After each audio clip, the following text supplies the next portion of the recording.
2017 was a great year for games. I got to play a lot of games I normally wouldn't have tried. I got to be a robot throwing dodgeballs to pulsating trance music.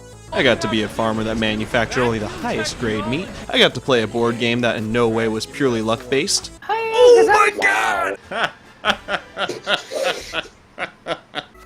We were scheduled to have Tommy Wiseau, and he could not make it. Oh yeah? Well, what the fuck now? Because he's hunting monsters, bitches! Hi, babe. I have something for you. You are tearing me apart, Lisa! Hi, doggy. Unfortunately, Monster Hunter World's not actually out yet, so it's not part of the list. And sadly, I didn't get to play all the games I wanted to. So here's a quick rundown of the games that I wanted to play that I didn't get to. Nier Automata, goddamn, I've heard so many good things about this game, but unfortunately for me, I bought Horizon Zero Dawn instead. Don't get me wrong, Horizon's still a good game, but how can you compare this lazily written Mary Sue to this? I mean, come on, Best Buy, are you even trying? And everyone's all about sucking PlayerUnknown Battlegrounds dick right now, and it does look fun, just not enough for me to buy it. I'll stick to the obviously superior and much better developed Fortnite with its amazing Battle Royale mode that's just absolutely amazing, just such a blast to play. Hellblade: Senua's Sacrifice. I gotta admit, at first I looked at this game and thought, oh, this is by the guy who self-inserted himself over Uncle Dante. Fuck that guy, he's a prick. But then I was all, oh wait, it's not Devil May Cry, it might be cool. And from everything I've seen, Senpai's Sacrifice looks like it really delves into some deep, disturbing topics with some interesting gameplay. Cesar Chavez Sacred Rights is definitely something I'll have to try out eventually. Double Dribble, just such a classic that's overlooked in today's society. Just absolutely something I'll have to get my hands on. Alright, enough of this pussy shit, let's get to the real jam. Come the fuck on. I mean, like, come the fuck on. You want to go to a restaurant, order a big, juicy burger that's just so freaking moist and tasty with all the fixins. Then you sit down, you put a bib on, you tell your waiter, you bring me Earth Defense Force 4.1, you bring it to me right the fuck now. This is the kind of game you pick up for like 20, 30 bucks because you heard your friend down the street tell you it's good. Then you pop it in, and immediately you are thrust headfirst into the deepest shit you could have ever imagined with giant bugs, robots, war machines all coming at you and wanting you dead. But who gives a fuck, dude? You are armed to the teeth because you just ate a big-ass burger. I think the developers of this game knew exactly what made the first few games in the series good, and they just expanded upon that. Too many times you get a really solid first game in a series, and then BAM! Game 2 drops the ball fucking hard. But with Earth Defense Force, they take the core mechanics of blow shit up and make it feel good to the extreme with 4 different classes, a shit ton of levels, 800 fucking weapons, giant fucking robots. Come on, my dudes, this is exactly what I wanted, yes! Oh, you know me. I'll be back for seconds. I think it says a lot when you can take a game, make the graphics prettier, call it a day, sell it for 40 bucks, and it's still damn worth it. First 3 Crash games are classics, and I'll play those fuckers any day of the week. But you give them to me with a new coat of paint, oh damn, you know I am ready to shove some fruit up my ass and wear a mask while I'm doing it. Yeah, it's getting kinky. Deal with it. The main reason it's on my list is because of a recent article by Games Radar where the author writing the article qualifies themselves saying they, quote, remembered when games were black and white and games look better now, so stop looking to the past. Oh man, I didn't realize that games had to have this level of deepness and visual spectacle and all this crap he's throwing. This kind of article is the reason why games like Shovel Knight and A Hat in Time are better than most AAA developed games out there. The Crash games have a fucking soul behind them, a sense of fun and whimsy, while having a light, simple plot that allows you to follow it. You don't need to see Crash's drunken spiral into depression only for him to realize the most important thing is family and get off his ass to save the world. Bitch, all I want to do is jump on animal heads and collect crystals. What the fuck is wrong with you? I told you I'd be back for seconds. Earth Defense Force 4.1 again, ladies and gentlemen, everyone in falls in between. This game is like the best thing ever. Rollercoaster Tycoon Mobile. Wait. There it is. But Nate, this game's not anything new, it's just Rollercoaster Tycoon. Bitch, what the fuck did you just say to me? This is goddamn Rollercoaster Tycoon 1 and 2 for $6, all expansion packs, on my fucking phone? Oh, wait. Hold the phone. That's a pun. You want bug fixes? Check. You want better challenge layouts for levels? Check. Do you want your handyman to not automatically mow the motherfucking grass? Check fucking mate. Now, I will admit, there are some issues with the game, as with any game downscaled from a PC to mobile would have. The main issue being I can't charge admission price, and I have to go with a pay-to-ride model, which is not how I manage a fucking theme park, and you know that. But I can brush that aside because it's Rollercoaster Tycoon on my fucking phone. Like, are you serious, dude? If you've never played Rollercoaster Tycoon before, first off, what are you even doing with your life? And secondarily, get some money together, get this game right now, you're in for a good fucking time. No. Me? What am I doing? No, I'm still here. I own the game already. I have a countdown to do. We live in the Kickstarter era, where you can say, I want to work for video games, and people will throw money at you. But time and time again, people get burned out on Kickstarters. But my lads and lasses over at Yacht Club, just fucking damn. If you didn't buy Shovel Knight at launch, then I do kind of feel bad for you. Granted, it's still worth the current price tag, but I paid $15 for essentially 3 games with a 4th one on the way. Come on, Best Buy, that's like 2 for 2, you sacks of shit. You ruined my fucking life, Dad, just come home, please. Spectre of Torment changes the whole style of play yet a fucking again, remixes the levels a fucking again, and gives a new side of the story one more time a fucking again. And goddamn, I'd actually have paid $10 if it launched at its own thing and I didn't already own Shovel Knight. I don't know what kind of pizza those guys at Yacht Club are smoking, but goddamn do I want to sip. I can surf on my site! This is not the greatest thing you've ever seen? Fucking I love Shoveled Knight! Did someone say a shoveled knight? Go home, Tom, this is my video! You're the worst.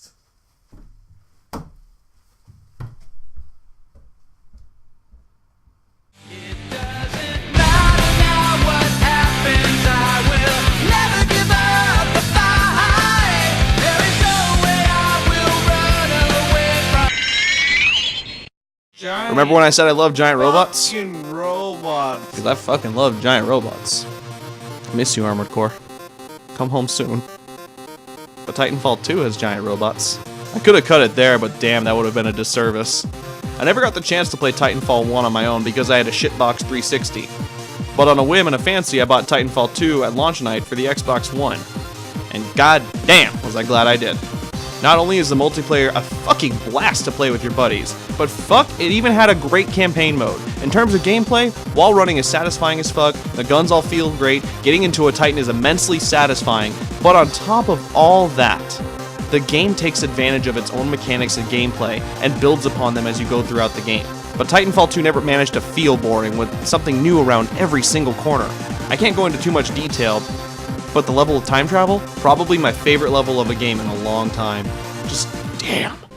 I will remain here and scan the ring structure while you investigate the facility for intel and the missing device.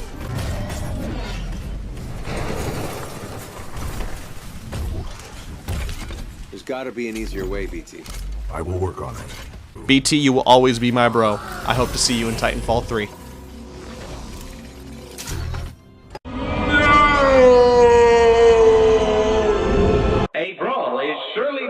Cuphead is a dick of a game, and I mean that in the best possible way.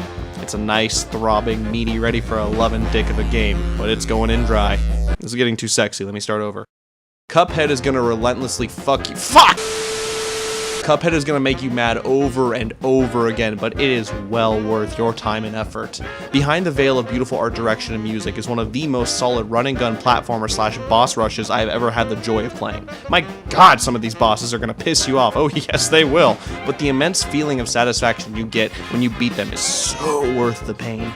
It has all the staples of good basic game design, patterns to learn, power-ups to get, easy to grasp gameplay, just down to the core, all the strengths of some of the most well-designed games. We can go on and on about the art of the game, as of course that is the first draw towards it. My god is it beautiful, and all the subtle references to the era it's based off really tickles my inner Disney nerd. I don't give a fuck if it's Fleischer, I still appreciate the fuck out of it.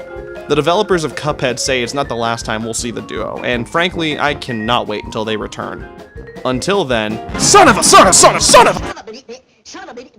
gun. You thought I was gonna say son of a Top 3 now, here we go with the real shit.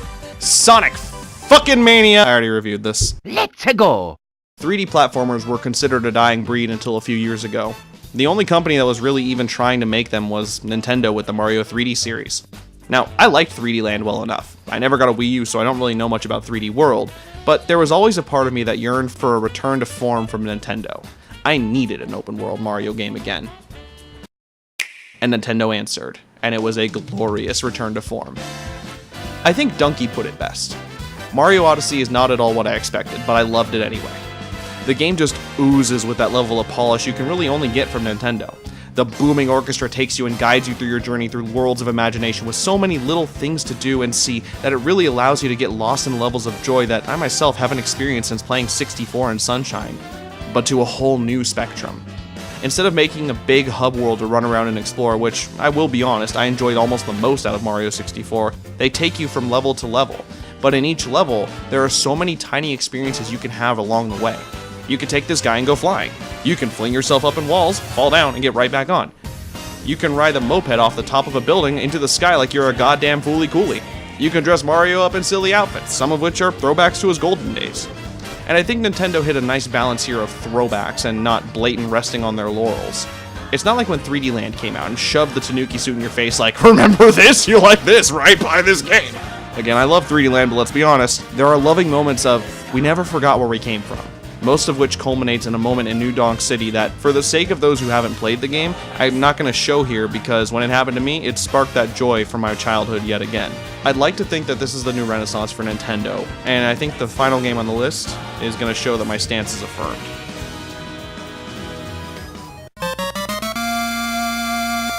When I was a kid, I got my first Game Boy for Christmas.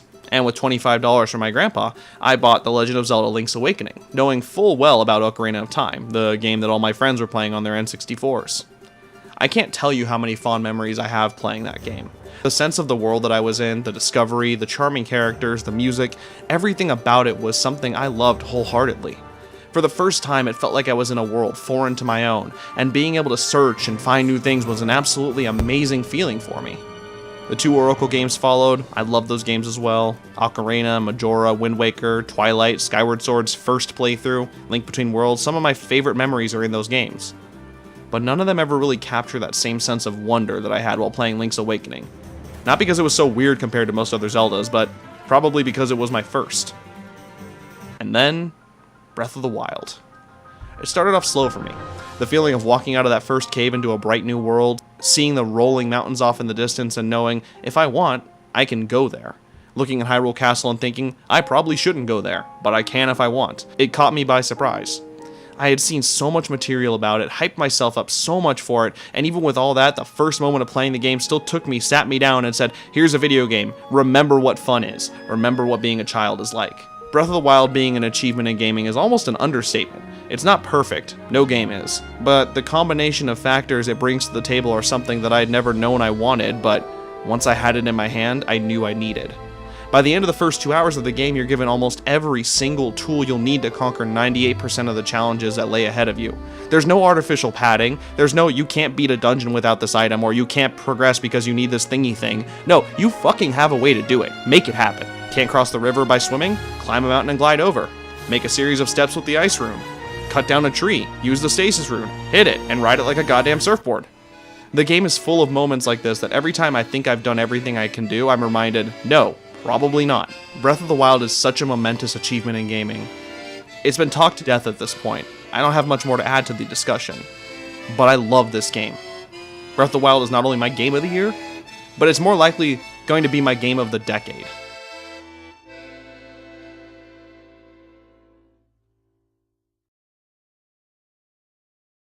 Ocarina of Time can go suck a dick.